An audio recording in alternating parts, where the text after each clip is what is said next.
Hi మమ్మ, ఈరోజు topic వచ్చేసి ట్రంప్ ఏం చెప్తుండంటే నేను మళ్ళీ మీ ఇండియా మీద శాంక్షన్స్ వేస్తాను అని చెప్పేసి ఈ ఆగస్టులో మళ్ళీ టారిఫ్స్ పెంచే అవకాశం ఉంది అంట. టారిఫ్స్ పెరిగితే ఏమవుతుంది అంటే అక్కడ మన ఇండియా వాళ్ళు ఇంపోర్ట్ చేసుకునే వాళ్ళకి మళ్ళీ రేట్లు అనేది పెరుగుతాయి.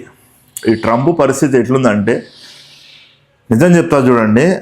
ఇప్పుడు నువ్వు ఇండియాని బెదిరిస్తున్నట్టు ట్రంప్ ఏమని, ఇండియానే కాదు ప్రపంచాన్ని బెదిరిస్తున్నట్టు ఏమని, బాబు నువ్వు నేను చెప్పినట్టు బిజినెస్ చేయాలి, నువ్వు నేను చెప్పినంతోనే పెట్రోల్ కొనుక్కోవాలి, నేను చెప్పినంతోనే గల్ఫ్ అంతోనే డీజిల్ కొనుక్కోవాలి, అప్పుడే నువ్వు చెప్పినట్టు అంటే నువ్వు చేసే ఇంపోర్ట్స్ మీద నువ్వు చేసే బిజినెస్ మీద నేను అనేది ట్యాక్సెస్ అనేది తగ్గిస్తా అని ట్రంప్ డైరెక్ట్గా బ్లాక్మెయిల్ చేస్తున్నట్టు ఇండియాను.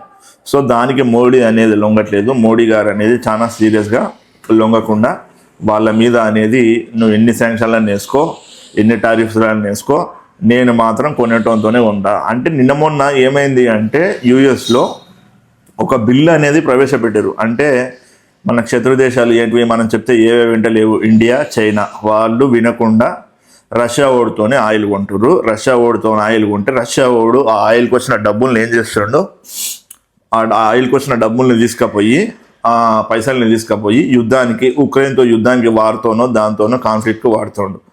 ఆ వారికి మీరు ఫండింగ్ చేసినట్టు అని చెప్పేసి ట్రంప్ ఫీల్ అయ్యి మన మీద కక్ష సాధింపు చేస్తున్నట్టు.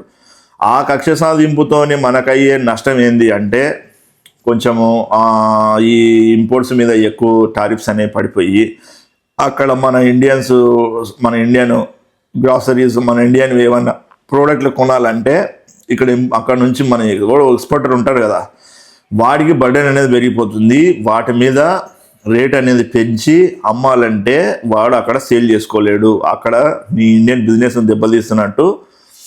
ఇక్కడ ఇంకొక విషయం కూడా చెప్తాను, చదువుకొని అక్కడ జాబ్లకు అని పోయి ఉంటారు, వాళ్ళ మీద కూడా నువ్వు వెళ్ళి పార్ట్ టైములు చేస్తా అంటే పార్ట్ టైములు కూడా చేయనియాక ఎడ్యుకేషన్ మీద, జాబ్స్ మీద, టోటల్ ఇండియన్స్ మీదనే పగబట్టిండు ట్రంప్. ఈ కాన్ఫ్లిక్ట్ అనేది జరుగుతూ ఉంది. ఎవడెవడో కొట్టుకొని ఎక్కడెక్కడో యుద్ధాలు జరిగి అరే మీకు బలిసిపోయిందిరా అన్నట్టు ఇండియా మీద కక్ష సాధిస్తున్నాడు. ఇది జరుగుతూ ఉంది. ఖచ్చితంగా ఇప్పుడు నడిచే కాన్ఫ్లిక్టు, నడిచే వారు మిమ్మల్ని మేము బతకనియము, మీకు పార్ట్ టైములు దొరకనియము అని డైరెక్ట్గా ఇండియాకి చెప్తున్నట్టు ట్రంప్. సో దయచేసి ఇండియా నుంచి మీరు యూఎస్ పోవాలనుకునేటోళ్ళు ఈ కాన్ఫ్లిక్ట్ అనేది ఆలోచించుకోండి. ఇది పెద్ద థియరీ కాదు. ట్రంప్ మాత్రం ఇది ఇంత తొందరగా విడిచిపెట్టేటట్టు కనపడట్లేదు.